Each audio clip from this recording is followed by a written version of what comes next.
Hey guys, it's Bryan with Abound Web Design here with another Squarespace tutorial for you. Today we're going to be talking about your asset library, or better yet, organizing your asset library. You know, the asset library lives at the back end of your Squarespace website, and it can be a great tool if you know how to use it.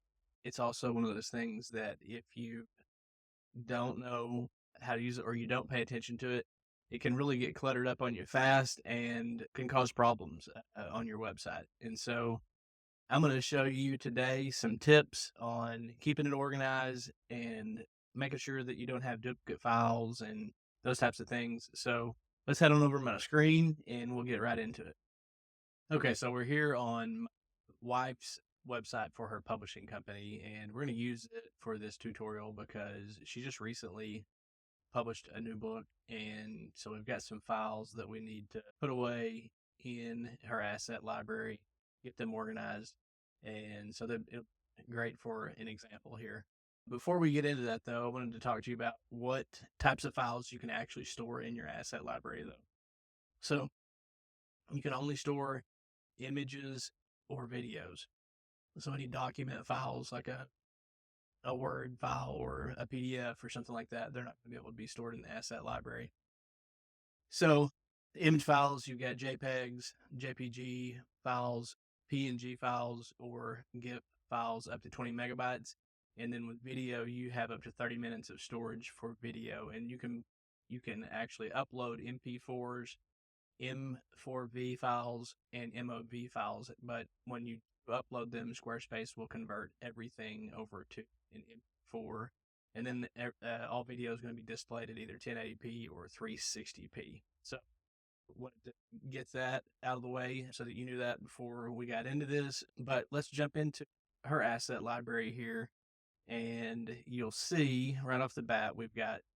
Let me get myself out of the way here. So move myself over. So we have some folders set up for her for the books, for the illustrators, the authors, and then just basic company info. So like her branding for her company and that type of thing. And then here's the files for the newest book that she published, My Daughter's Daughter. And so we've got the image for the social sharing. We've got the image for the mock up of the book where we would put on the info page for the book, and then also for the product page in the store on her website. And then you've got some images here that are from the pages of, so it's actual, like, this is the page, one of the pages of the book. So is this. So what we'll want to do with these is to put them we want to actually create a book folder within this folder. So these folders are all going to have put folders within them. So I'm going to use the book folder for example. We're going to go into it, and you see there's a folder for each of the books that she's published so far.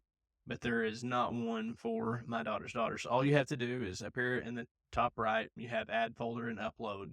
And so you're going to want to add a folder, and then you can title it. And so I'm going to title it the name of the book, My Daughter's Daughter. Create.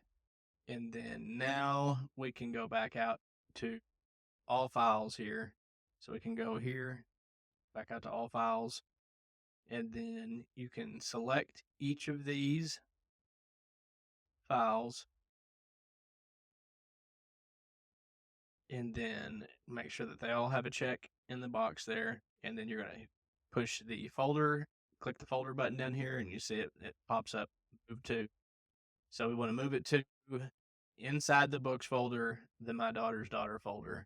We go click move here, and you'll see now they're all gone. Now, so you just want to make sure you have folders and have them labeled, and then you can have subfolders in there as well. I just like to treat mine a lot like my Google Drive, and that keeps it pretty well organized. Okay, one more tip for you here, and this will keep you from having duplicate files in your asset library. This is a mistake that I made a lot whenever I first started building Squarespace websites. And, but it's, so let's say that, so on the home page here, so I'm going to go ahead and go into edit mode.